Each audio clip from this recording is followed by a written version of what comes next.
For decades, we tended to blame just the medication for the occurrence of motor fluctuations.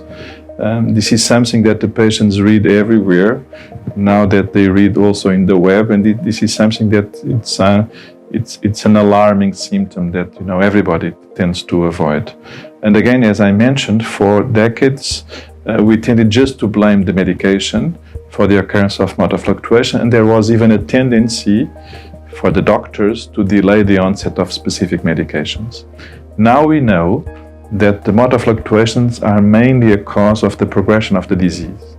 And this means that after 5 years, 7 years of the disease, the risk of a patient to present motor fluctuations is higher than when the disease is started, at its onset. So the main cause of the motor fluctuations, it's really the pathogenesis of the disease, so really the neurodegenerative process, and this means the disease progression and not the medication.